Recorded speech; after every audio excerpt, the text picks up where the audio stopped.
બરાબર જોઈ લીધી બરાબર. જીરો તમારે મળે, વન હોય તો જીરો મળે. પાછું બે.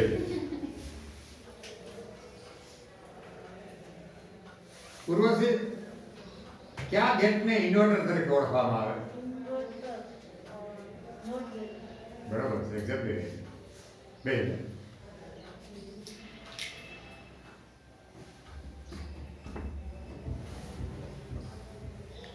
અચ્છા, હા, નોર ગેટ છે એ કોનું, ક્યાં ક્યાં ગેટનું સંયોજન છે?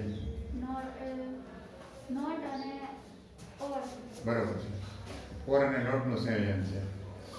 તો જાગૃતિ તો હતી કે પીરિયડમાં? કાલ દવાખાને તો હતી એટલે કદાચ પીરિયડમાં ન હો. બે છે. ભાગ્યશ્રી, નંદ ગેટ છે એ કોનું સંયોજન છે? નોટ અને એન્ડ. બરાબર છે. બેસ. તો શરૂ કરી દીધું ને? આજે આપણે વાત કરવી છે. હવે આનો પીરિયડ સ્વાધ્યાય દાખલા જે લેવાના છે ને એ હું શનિવારે લઈશ. ક્યારે? શનિવારે. અને તમારે પરીક્ષામાં તમારી જે ચોપડી લીધી ને તમે એની બહાર બિલકુલ નહીં. એની બહાર 3 પેપર ત્રીજા પાઠના છે, સ્કોલરના 3 પેપર 14મા પાઠના છે. 6 પેપર કરો. કાંઈની બહાર કાંઈ નહીં ને પૂછો તો ફાંસી ચડાવી દેવાનું મને.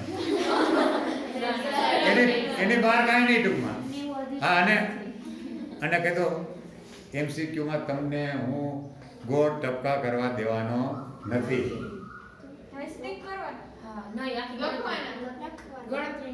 એ ઓપ્શન છે જ નહીં. એમ સમજીને તમારે ગણવાનું. ગણવાનું એવું નથી કરતો દાખલો ગણો વ્યવસ્થિત. ખાલી તમે રફકામ ક્યાં કરો? કોઈ ગણતરી કરવાની તમે રફકામમાં કરો ને એને બદલે તમારે અહીંયા પેલું આ રફકામ અહીંયા કર્યું, આ જવાબ. બીજું રફકામ કર્યું, આ જવાબ. કોઈ થિયરિકલ ડાયરેક્ટ હોય તો ડાયરેક્ટ જવાબ મૂકી દેવાનો. થિયરિકલ લાગતો હોય તો મૂકી દેવાનું. બાકી ગણતરીમાં જે જવાબ સાચો મૂક્યો છે, રફકામ નહીં કર્યું હોય યોગ્ય, ખોટું હોય છે, આ જે સાચો છે તો ચોપડ મારી દો, એને તમને માર્ક મળે નહીં. એનો મતલબ કે તમે ગમે ક્યાંથી એમને મૂકી દીધું છે. તો એવું આ કે ભલે 12 લાખ પેપર જવામાં થોડુંક વાર લાગશે, પણ આપણે એવું કારણ કે બેઝિક એક માર્ક હોય એટલે પાયાનું હોય. શું હોય? તેમાં સમજણ ન હોય, સૂત્ર ના આવડતા હોય તો કાંઈ ના આવે. એટલે આ મોકો છે. અમારે તો તકલીફ પડે પેપર જવામાં. પાછળ નહીં કરવાનું એનું.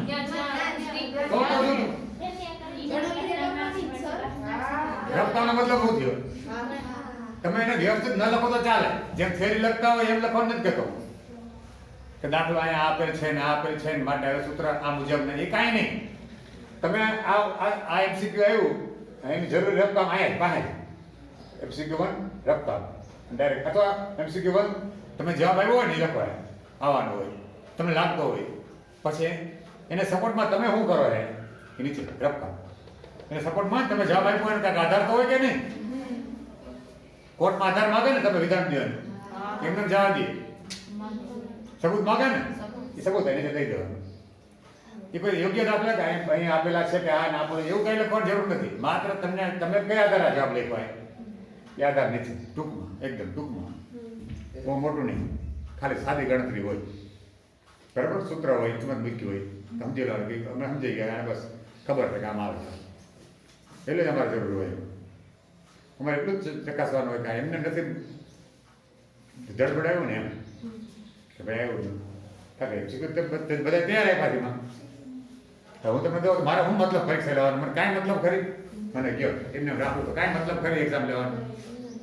ખબર જ છે MCQ ના જવાબ છે કે બહાર કેટલી લાગે?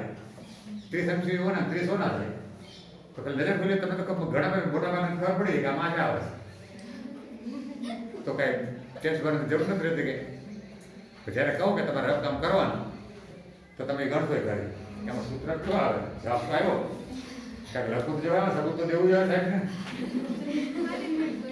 હે થોડીક વાર લાગશે અમારે પેપર જવામાં, ગમે એવી તકલીફ થાય પણ એ કરવું જ પડે. અને છેલ્લે તમને સવાલ આવે કે ટપકાની પ્રેક્ટિસ કઈ કરાવી? એ તો કરાવી દઉં છેલ્લે. ટપકાની પ્રેક્ટિસ કરાવી બહુ મોટી વાત છે, પણ આ પાયો આવડવો જોઈએ. બાયોલોજી કેમિસ્ટ્રી પહેલી જરૂર ન પડે કારણ કે એમાં બહુ ન હોય. આમાં તો મેઇન વસ્તુ આ જ છે.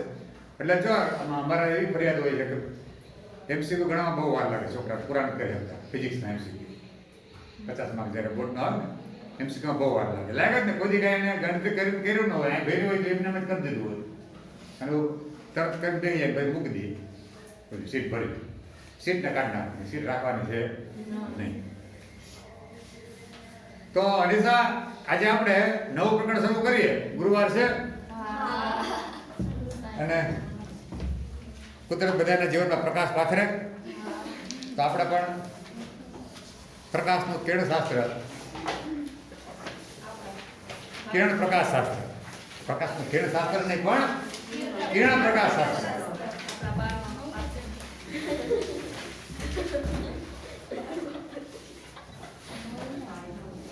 તમારે હારા હાર મોકો છે. સેજ મહેનત કરી લેવાનું તો માર્ક હારા આવશે. પેપર ઓછું છે અત્યારે મોટા ભાગને થાવ અને ક્યાંક જેને જે લોકો વહેલો કોર્સ પૂરો કરી દીધો ને એને તમારે કેમ ગયા ઓનલાઈન બધા ગયા હોય ને જેને વધારે પૂરો કર્યો તો વધારે ગયું ને સમજ્યા કે નહીં એ શું તો મતલબ એ થયો કે નહીં એને વધારે પૂરો કરી દીધું હોય તેને વધારે ગયું માથા પરથી તેને રિવિઝન વાર લાગશે.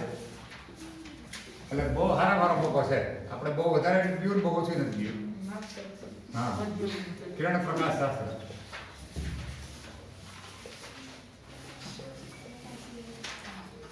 એ નીકળી ગયું. બોલો કેવી મજા? એ તો વાત છે બધી. ઉપકરણ નીકળી ગયા. ઉપકરણ નીકળી ગયા. હે? નહીં નો પૂછ્યા કે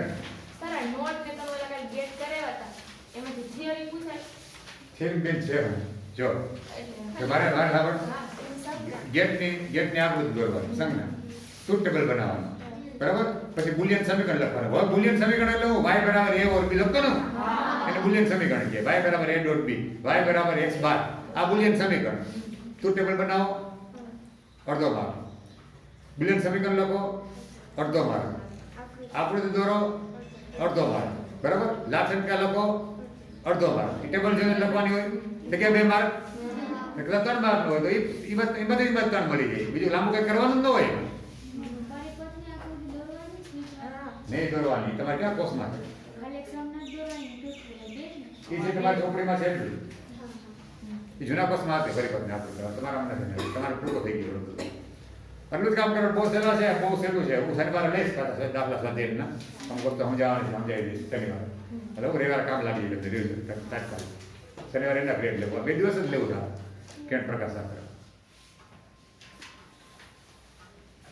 કિરણ પ્રકાશ શાસ્ત્ર જો પ્રકાશ આપણે એવું ગણ્યા કે તરંગ છે તો પછી એને કિરણ કેમ લેવું એમ.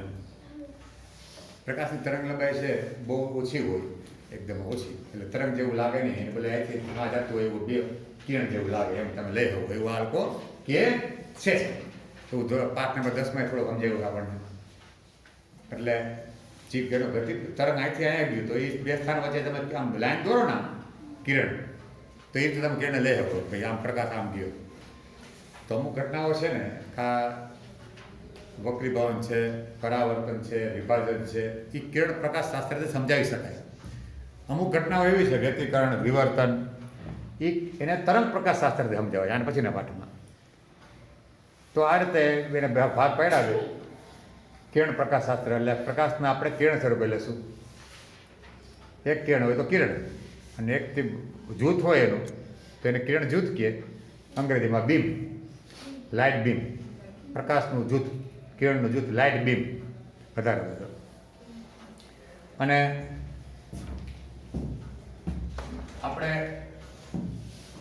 પેલી ચર્ચા કરવાની છે એ છે ગોળીય અરીસાથી પ્રકાશનું પરાવર્તન. ગોળીય અરીસાથી આપણે 2 મળે સાચું છે જે કહે છે પણ વાત કરશું અર્ધગોળ અરીસા. પહેલાં તો અરીસો કેમ બને એની ચર્ચા કરશું. મુદ્દો છે આપણો આ ગોળીય અરીસાથી થતું પ્રકાશનું પરાવર્તન.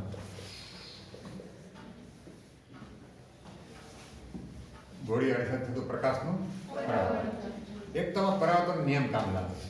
પરાવર્તનનો નિયમ દાખલા કે આ સમતલ અરીસો હોય સમતલ અરીસો. જો હું જ્યાં લીટું કરું ને એ બાજુ પેલા ચાંદીનું પડશે. આ કાચની પ્લેટ હોય પારદર્શક, નીચે ચાંદીનું પ્લેટ ચડાવે પાછું. ચાંદી છે એ 98% પરાવર્તક છે. અને પછી એની નીચે ઓલો લાલ કલર તમે જોયો હશે, અરીસાની પાછળ હોય આયરન ઓક્સાઇડનું પડ હોય. અરીસાની પાછળ જોયું કોઈ દી? તો શું હોય? લાલ કલરનું હોય ને કાંઈક ઓલું કથાઈ જેવું. અહીંયા હોય યા. અને આ પછી અહીંયા આપણે આ એની પરાવર્તક સપાટી કહેવાય. આપણે મોઢું અહીં જોઈએ સમતલ અરીસામાં. અને નિયમ એવો છે પરાવર્તનનો. આ અરીસો છે, આમ અરીસો રાખ્યો છે. આ એને આપણે લંબ દોર્યો, સપાટીને અરીસાની સપાટીને લંબ દોર્યો, બરાબર. હવે આ સમજો કે આપાત કિરણ આવ્યું, આપાત કિરણ, અને આ ખૂણો છે સપોઝ આલ્ફા, ઓકે. અને આ પરાવર્તન થયું, આ પરાવર્તિત કિરણ, આ સપોઝ ખૂણો બીટા છે, તો આલ્ફા બરાબર બીટા થાય. બે ખૂણા કેવા હોય? સમાન. ટૂંકમાં આ થીટા હોય તો આ શું થાય? થીટા. સમજ્યા? આ બે ખૂણા હરખા થાય. આપાત કોણ ઇઝિકલ ટુ પરાવર્તન. અને આપાત કિરણ, પરાવર્તિત કિરણ, આ સપાટીને દોરેલો લંબ, આ બધા એક જ સમતલમાં હોય. આપણું બોર્ડ છે કે સમતલ છે ને, એમાં ત્રણેય હોય. લંબ, આપાત કિરણ, પરાવર્તિત કિરણ. આ અરીસો આમ હોય. આ પરાવર્તન નિયમ ધ્યાનમાં રાખવાનો. આપાત કોણ ઇઝિકલ ટુ પરાવર્તન. બે હરખા જ હોય. સપાટીને દોરેલા લંબની વિરુદ્ધ બાજુ હોય. આપાત કિરણ આમ તો ઓલો આમ હોય. સપાટીને દોરેલા લંબની વિરુદ્ધ બાજુ હોય. એટલું મગજમાં રાખવાનું. એક તો આ કામ લાગશે. આપણે અરીસાથી પ્રતિબિંબ મેળવવું હોય ને, તેમાં આ નિયમ કામ લાગશે. પરાવર્તન નિયમ કામ કરે છે. મેન આ નિયમ કામ કરે. મેન આ સમતલ અરીસા માટે પરાવર્તન નિયમ લાગે એવું નહીં. ગોળી અરીસામાં આ જ નિયમ કામ લાગે. પરાવર્તન આપાત કોણ ઇઝિકલ ટુ પણ કેમ થાય છે એ તમે જોવો. એટલે તો ગોળી અરીસા બને કેમ, બનાવતા કેમ હોય? એ આ કાચ હોય ને, કાચનું પોલું કવચ હોય, ગોળાકાર કવચ. કાચનું પોલું અમુક જાડાઈનું ગોળાકાર કવચ હોય, વચ્ચે પોલું હોય, બરાબર. આ ગોળાનું કેન્દ્ર છે એને હું સી કહું, કવચ સેન્ટર, બરાબર. પછી હું એક વ્યાસ દોરો આ રીતે આમ બોલાવા સમજો, સીધો. આ વ્યાસમાં જે ગોળાકારનું બિંદુ છે એ મધ્ય બિંદુ હોય. એ રીતે સમજો કે હું એક કટકો કાપો, આમ ગોલામાંથી કટકો કાપો, બે કો સરખું નહીં, મધ્ય બિંદુ છે. આ ભાગ ના ભાગ કટકો રહેવો જોઈએ, બરાબર. આટલો કટકો મેં ગોલાનો કાપ્યો. પછી એટલા કટકા ઉપર હું આ સાઈડ પરાવર્તક સપાટી મતલબ ચાંદીનું પડ લગાવું, પછી ઓલું પડ લગાડી દઉં આયરન ઓક્સાઇડનું દેવું, અને આ સાઈડ તો બંધ થઈ ગઈ. પછી આ અરીસો બની ગયો. શું થયું? આ તો અરીસો બની ગયો. એ ગોળામાંથી કાપેલો છે, જો, બરાબર. આટલો ભાગ આપણો અરીસો છે. આટલો તારી મધ્ય બિંદુ છે ને અરીસા પરનું, અને જે અને આ જે બિંદુ છે ગોળાનું કેન્દ્ર, બરાબર. આને વક્રતા કેન્દ્ર કહીએ. આને શું કહે છે? અરીસાનું વક્રતા કેન્દ્ર. પછી આ મધ્ય બિંદુ છે જે અરીસાનું, એને ધ્રુવ કહે, પોલ. અરીસાનો ધ્રુવ, પોલ. આ મધ્ય બિંદુ.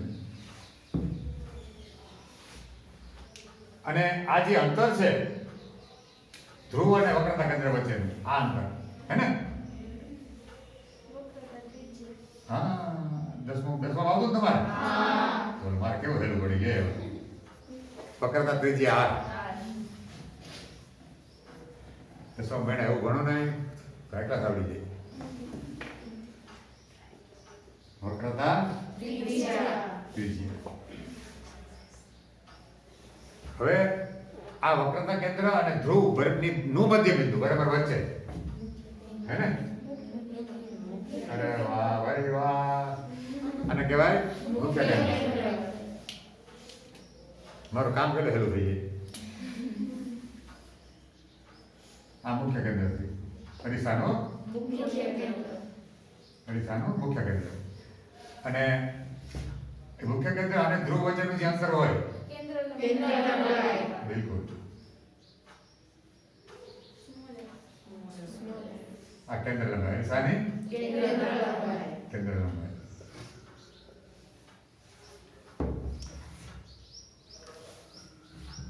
બરાબર, આટલું થઈ ગયા પછી આ જો મુખ્ય કેન્દ્ર, વક્રતા કેન્દ્ર અને ધ્રુવમાંથી પસાર થતી જે રેખા હોય ને એને અરીસાની અક્ષ, મુખ્ય અક્ષ, અને અરીસાની અક્ષ કહેવાય. અને એના બરાબર, અને અરીસાની અક્ષ કહેવાય. હવે પ્રતિબિંબ બને કે બરાબર, તો અમુક એના નિયમ છે. પેલો પરાવર્તન નિયમ જ છે, બધે તો એ જ લાગે છે. હવે સપાટી દોરો લંબ ક્યાં લેવો, આમાં ક્યાં કઈ જગ્યાએ હોય, આપણે ભણી ગયા છે, ખબર હોય તો કે ભાઈ આ ત્રિજ્યા છે હે ને, ત્રિજ્યા દોરેલો સ્પર્શક, આ બિંદુએ દોરેલો સ્પર્શક વર્તુળને જો આ લંબ હોય કે નહીં, તો વક્રતા કેન્દ્રમાંથી કોઈ લાઈન દોરવામાં આવે અરીસાના બિંદુ પર, તો એ સપાટી દોરો લંબ થાય કે ના થાય? ગમે નહીં. હું અહીંથી આ દોરું, આ સપાટી દોરો લંબ થયો કે નહીં, આ સપાટી દોરો લંબ થયો કે નહીં, ગમે નહીં. હાલાકી અરીસો આટલો જ છે, તો આ સપાટી દોરો લંબ થયો કે નહીં, આ સપાટી દોરો લંબ થયો કે નહીં, વક્રતા હે ને. તો કિરણ નો નિયમ એવો છે, ગમે ત્યાંથી આવશે આમ, સમજો આમ આવ્યું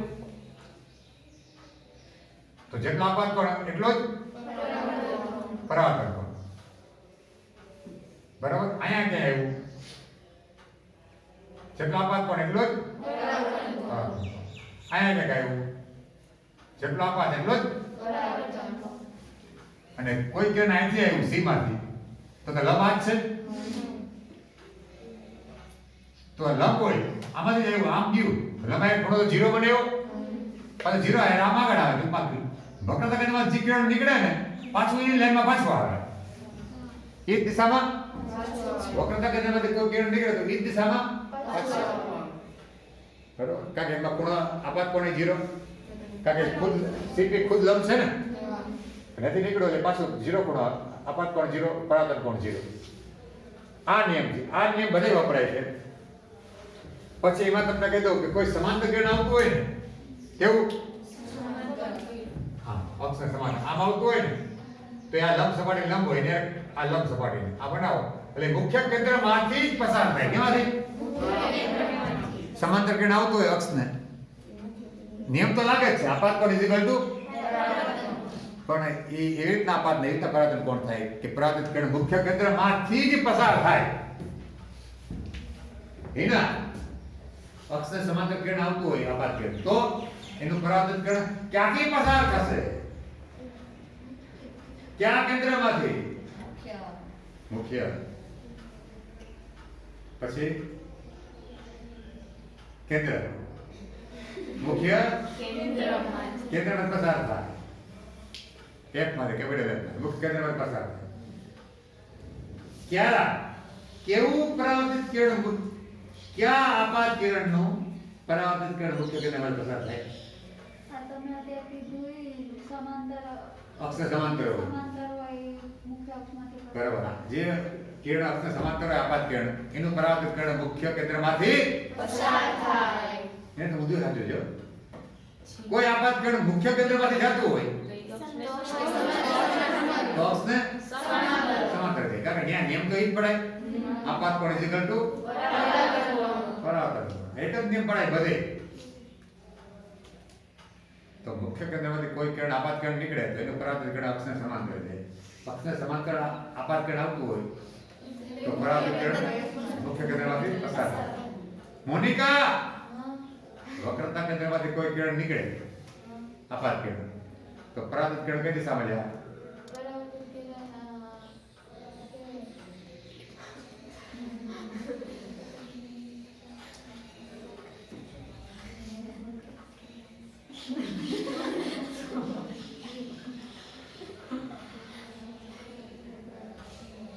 હા, ક્યારે એ જ લાઈનમાં વિરુદ્ધ દિશામાં પાછું આવે. આગળ બેસવું કે મોનિકા? આગળ પર જગ્યા નથી કે બેવું પડે. જો ઉજાર તાપમાન તફાવતને કારણે ઉર્જા પછી બધી શરીરમાંથી નીકળી જાય, માટી પડી જાય. તો બોલતી તો છો ને સ્ટેન્ડ આડો આવી જાય તો બીજી બેન્ચ છે પછી આ ઓલ પાછળ ત્યાં આવી જાય અહીંયા છે ત્યાં પેલા બેસતા નહીં સાંભળો અનિશા બેસતી તો એવું નથી કે નહીં બધું મટી ગયું હતું એને બીક લાગતી એટલે કે અનિશા બેસતી ના તો ખાલી કહું છું કોણે આને બેસ ને બારી પાસે બેસ ને વેન્ટિલેશન સારો ઓક્સિજન તો જોઈએ વગર ઓક્સિજન વગર મગજ કામ કરે નહીં મગજને કામ કરવા ઓક્સિજન ખપત બહુ હોય ને આપણે બંધ કરી દઈએ નીંદર આવે ઘટે નીંદર આવે વાત સાચી બિલકુલ ઘણા છોકરા નાના છોકરા કારમાં ઘૂસી જાય કારના દરવાજા બંધ કરી દઈએ નાના છોકરા રમતા નતા તો ઘણા મરી જાય છે અંદર અંદર કારણ કે દરવાજા બંધ કાર ના કરી દે ચાર પર પેક હોય કારે પછી કોઈ ખબર ન પડે છોકરો અંદર વહી ગઈ બિચારી છોકરા પછી શું આવડે દરવાજા ખોલતા એને ત્યાં દાખલા બન્યા છે લાગે આપણને પણ વેન્ટિલેશન એવું આટલી બધી જગ્યા પેક છે અને કપડાં આપણે પહેરીને આવ્યા હોય તો ટાઈટને આપણે તો ફરવા જતા ત્યાં શું કરીએ શિમલા ફરવા જાય ત્યાં શું કરીએ ભાઈ કાશ્મીર ફરવા જાય ને તો બધા બધાના બરાબર ઉડાડતા હમણાં ત્યાં તો કહેતા નથી કે ટાઈટ ભાઈ નાય ભાઈ પણ કરાવે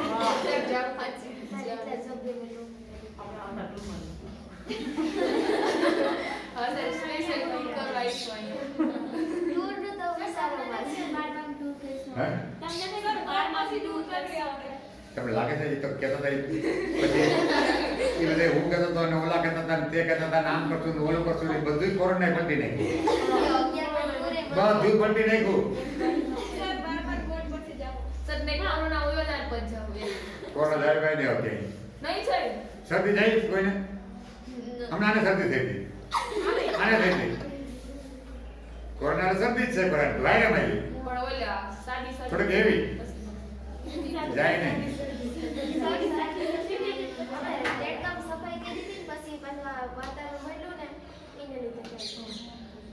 હા એટલે તો શરદી હોય હું કહેતો વાત ખાલી વાત કરું અત્યારે શું છે શીખ લાગે બધાને એમ મારી શરદી શરદી અને તમારી શરદી કોરોના અમારા વ્યવહાર એવો થઈ ગયો મારે ક્યાંક તો કંઈક શરદી પર થોડો ઘણો બીજાને ઉધરસ છેક આવે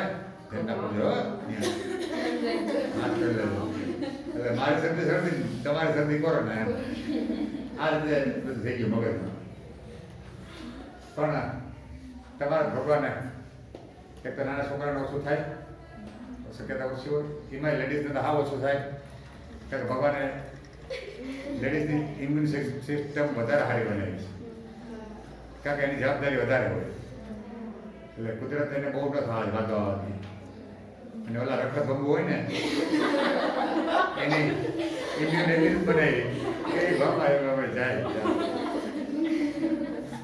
એ તો ઉલાર્યો કરે જેમ બળદ છે ગાડું ઉલાડ નાખે બહાર નથી જવું એમ ઉલારી પર નીકળી જાય હવે કુદરત એને ઓછું છે ઇમ્યુન આપી છે લેડીઝની વધારે આપી છે આયુષ્ય એનું વધારે હોય છે જનરલી દાદા પેલા જાય દાદી પછી જતા હોય છે નાના પેલા જાય નાની પછી જતા જનરલી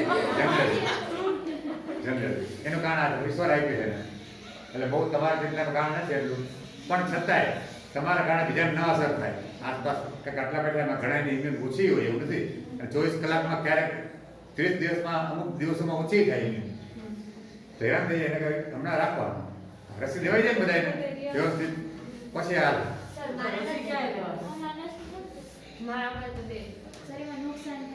કાંઈ નુકસાન ન થાય તમને શું થાય નુકસાન હવે નથી કોઈ એટલા ટાઈમમાં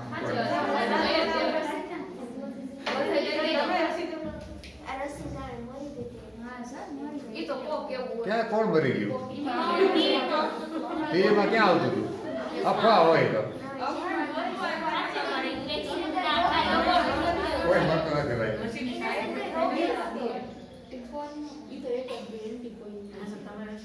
આને માર મુકાવી લેવી પડે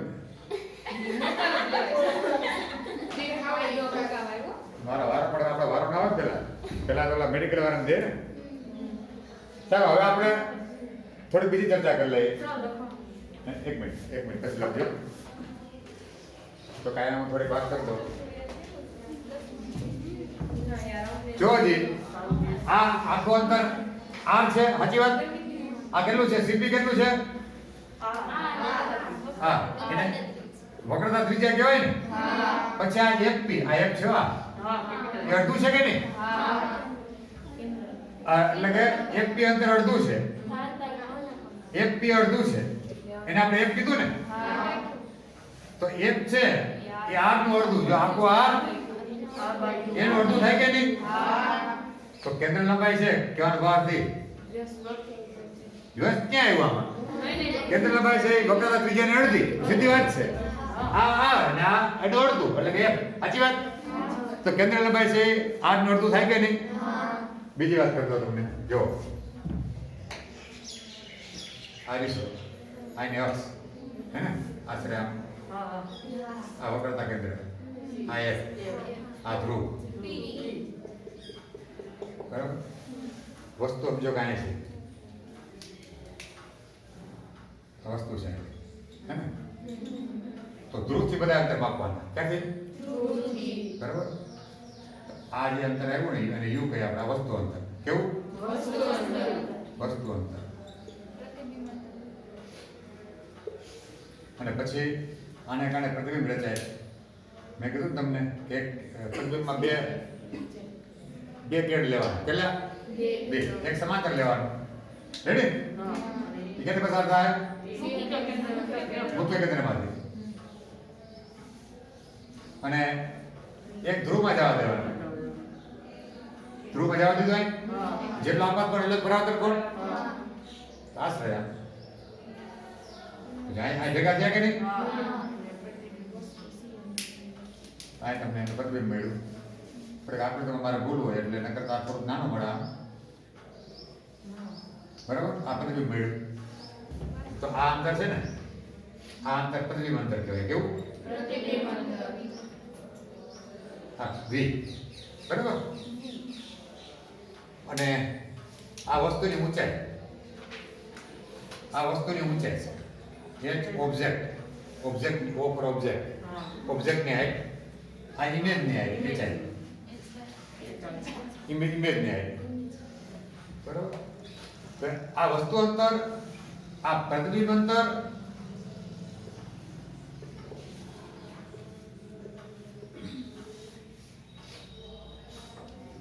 પછી એફ છે કેન્દ્ર લંબાઈ,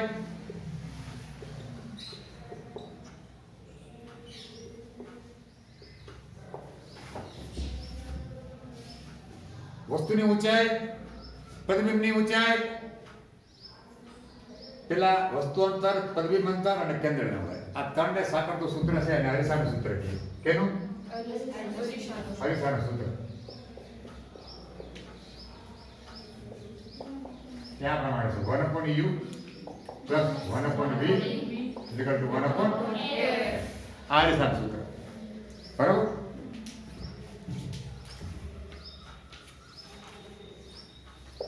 પછી એમાં જો કેન્દ્ર લંબાઈ, વસ્તુ અંતર અને પ્રતિબિંબ અંતર ને સાંકળનું સૂત્ર થઈ ગયું. બીજું આ તો સ્પષ્ટ વાત છે, m બરાબર r/2. તે વાત થઈ ગઈ આપણે. હવે સવાલ આમ તો થઈ ગયું, બધી ગયું. સવાલ એ છે કે ચિહ્ન, સંજ્ઞા પદ્ધતિ, અંતર કેવી રીતના માઇનસ પ્લસ લેવા? ચિહ્ન. તો જો ધ્રુવથી અંતર લેવામાં આવે. ધ્રુવથી. ક્યાંથી? ધ્રુવથી વસ્તુ તરફના અંતર હોય ને, આ ધ્રુવથી વસ્તુ, આ અંતર બધા ઋણ લેવામાં આવે. ધ્રુવથી આ સાઈડ અહીંથી ગણવાના. સમજો ઉદ્ગમ બિંદુ. તો આ ઋણ x કહેવાય ને, આમ ઋણ. નામ ધન કહેવાય કે નહીં? તો જે દિશામાં આપાત કિરણ જાય તો આપાત કિરણ આમ જાય કે નહીં? બરાબર. આમ જેટલા અંતર હોય ને ધ્રુવથી આમ અંતર. હવે ધન ધ્રુવથી આમ આ દિશા કઈ થઈ? પરાવર્તન કિરણની થઈ ને. તો ધ્રુવથી આ સાઈડના અંતર ઋણ. સમજો ને તમારે એટલું જ યાદ રાખવું છે. ધ્રુવથી વસ્તુ સાઈડના અંતર ઋણ લેવાય. ધ્રુવથી વસ્તુની પેલે બાજુ, આ વસ્તુ આ સાઈડ અરીસાની, એની ઓલી બાજુ અંતર ધન લેવાનું. રેડી? પછી કેન્દ્ર લંબાઈ હોય, વક્રતા ત્રિજ્યા હોય, ગમે એ હોય. બધું આવી જાય. તો અહીંયા જો આનો વસ્તુ અંતર રૂટ થશે કે નહીં? યુ બરાબર જે હોય માઇનસ આવશે. વી પણ માઇનસ આવશે કે નહીં? અને એફ પણ માઇનસ આવે કે નહીં? કારણ કે એફ છે કેન્દ્ર લંબાઈ આ સાઈડ છે ને. તો અર્ધગોળ અરીસાના કેન્દ્ર લંબાઈ હંમેશા ઋણ આવે. શું આવશે? સેમ બહિર્ગોળ અરીસાના વિરુદ્ધ એની કેન્દ્ર લંબાઈ ધન લેવાય. એની કેન્દ્ર લંબાઈ વક્રતા ત્રિજ્યા ધન લેવાય. કારણ કે એ બહિર્ગોળ અરીસો હોય તો આ ધ્રુવ તો અહીંયા તમને કઈ તો ગોળ કરેલું હોય ને પાછળ ફળ ચડાવેલું. આ આપણો અરીસો પરાવર્તન સપાટી. કોઈ વસ્તુ અહીંયા હોય બરાબર. આમાં તો વાસ્તવિક ભેગા થાય કિરણો. જો ભેગા થાય કે નહીં? આ પ્રતિબિંબ વાસ્તવિક આવ્યું. કેવું આવ્યું? વાસ્તવિક. હા, અને બીજું તમને કહી દો આમાં એક સૂત્ર હજી મોટવણી. શું? મોટવણી એટલે કે એનું સૂત્ર છે વસ્તુની પ્રતિબિંબની ઊંચાઈ ભાગ્યા વસ્તુની ઊંચાઈ, એને મોટવણી કહેવાય. એમ બરાબર. ઓકે. એનું સૂત્ર છે -v/u. -v મોટવણી એટલે કે આના કરતા કેટલું મોટું. આ રીતે છે. અને વસ્તુની ઊંચાઈ ઉપર તરફ હોય એ ધન લેવાય, નીચે તરફ છે એ ઋણ લેવાય છે. મતલબ કોઈ પણ વસ્તુ પ્રતિબિંબ હોય કે જો આ ઉપર તરફ છે ને આ અક્ષની તો એ ધન એચો ધન લેવાશે એનું મૂલ્ય. નીચેનું મૂલ્ય શું લેવાય? ઋણ. તો એક સૂત્ર આઈ થાય અને એક સૂત્ર આઈ છે. બે છે ને HI/HO અથવા તો -v/u. સંજ્ઞા પદ્ધતિ જેમ કીધું એમ જાળવવાની બધી. તો પ્રતિબિંબ અહીં તો જો વાસ્તવિક રીતે ભેગા થાય કે નહીં? ઓરિજિનલ કેવડો ભેગા થાય ને તો આ વાસ્તવિક પ્રતિબિંબ છે. કેવું? વાસ્તવિક. અને પડદા પર ઝીલી શકાય ચિત્રને. પર સફેદ કાગળ હોય તો ઝીલી શકાય. એટલે ભાઈ આપણે કરીશું હું તમને દેખાડીશ. ઝીલી શકાય. બહિર્ગોળ અરીસામાં ઝીલી ન શકાય. આભાસી મળે. જો હું તમને કહું એમાં નિયમ તો એ જ લાગે એમાં. દાખલા કે આ ગોળો છે એનું કેન્દ્ર આ વક્રતા કેન્દ્ર થયું, આ મુખ્ય કેન્દ્ર થયું, તો કોઈ સમાંતર કિરણ જવા દો. હા, અક્ષને સમાંતર હે ને આ ગયું તો ખરેખર તો એ આ સપાટી દોરે લંબ આમાંથી ને આ બિંદુ આગળ બરાબર. તો લંબને સાથે આ લંબ આ સી માંથી આ લંબ દોર્યો તો જેટલો આ પાતકોણ એટલો પણ બહુ સહેલી વાત છે. આમાં એક બહુ ખ્યાલ ના આવે એટલે કે આ લંબાવો ને તમે તો મુખ્ય કેન્દ્રમાંથી શું થાય? પસાર સમાંતર છે ને. આ છે નહીં કિરણ અહીં છે નહીં પણ આપણે આભાસી લંબાવીએ આમ પસાર થાય મુખ્ય કેન્દ્રમાંથી. પણ બીજું ધ્રુવમાં જવા દે. આ ધ્રુવમાં જેટલા આપાત પણ એટલો જ વાસ્તવિક કિરણ તો આમ આવ્યા ને હે ને. પણ આ બધી ક્યાં ભેગા થાય જોવો છે? આમ ગયું ને આમ ગયું. ક્યાંય ભેગા થાય વાસ્તવિક? વાસ્તવિક પ્રતિબિંબ નહીં મળે. તો આને લંબાવો પછવાડે કાલ્પનિક રીતે મેં આમ લંબાવ્યું. જો અહીં ભેગું શું કરી?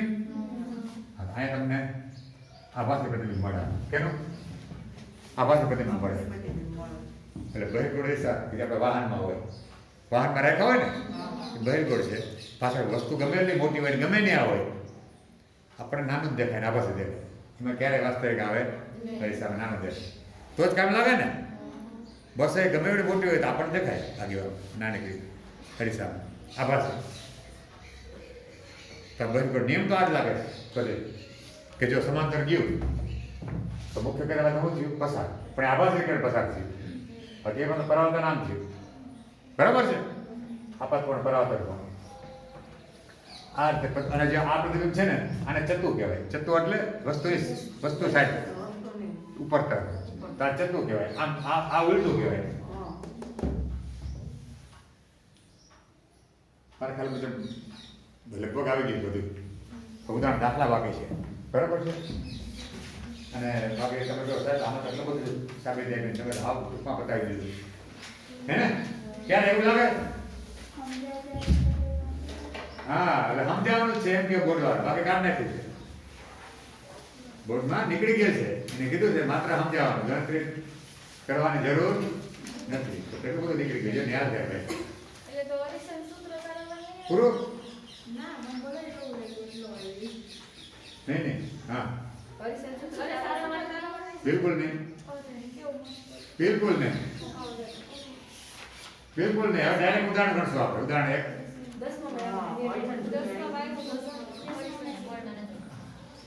નહીં આવે. આ વખતે નહીં હોય, આવતા વખતે નક્કી નહીં. એટલે આ વખતે નીકળી જાય તો ઘણું બધું નીકળી ગયું છે આમાંથી.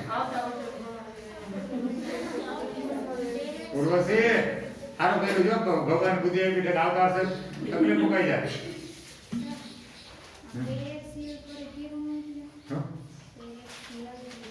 એ અક્ષને સમાંતર, અક્ષને સમાંતર.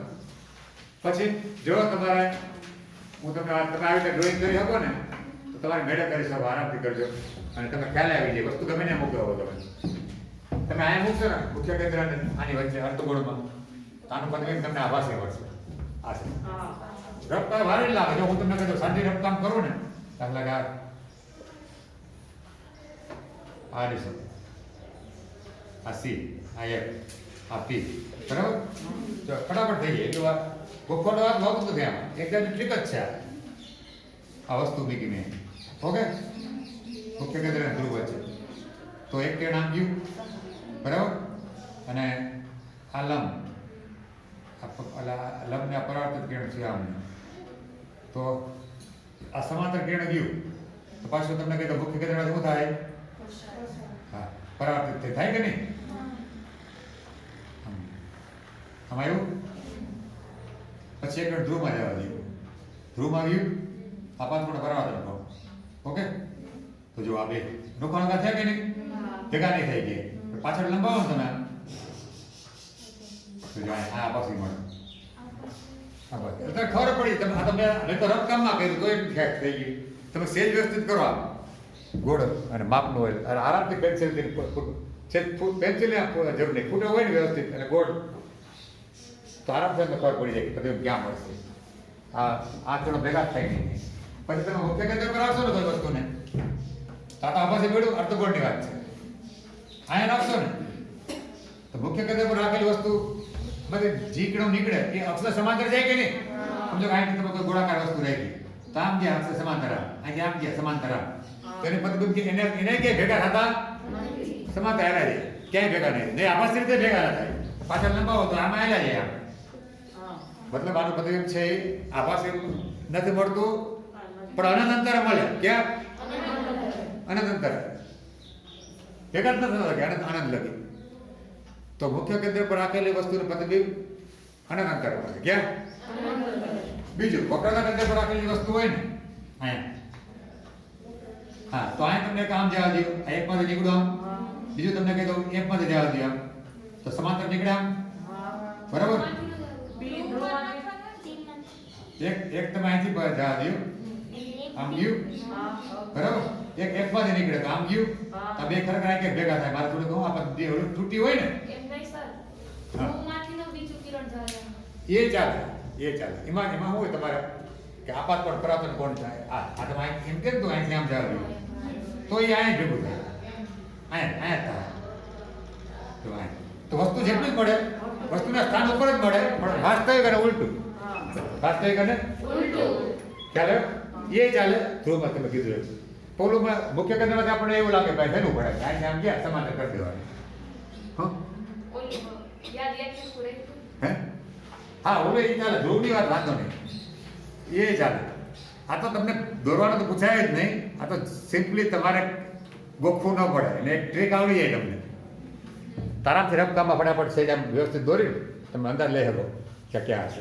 પછી બહાર હોય ને મુખ્ય કેન્દ્ર ના થાય કાંઈ, હે ને કોઈ વસ્તુ સમજો કાંઈ ક્યાંય છે તો આને એક સીધું આમ ગયું, મુખ્ય કેન્દ્ર પસાર થયું, પછી એક મુખ્ય કેન્દ્ર પસાર કરો તો સમાંતર જાય તો જે પછી કેવું મળે? નાનું. કેવું મળે?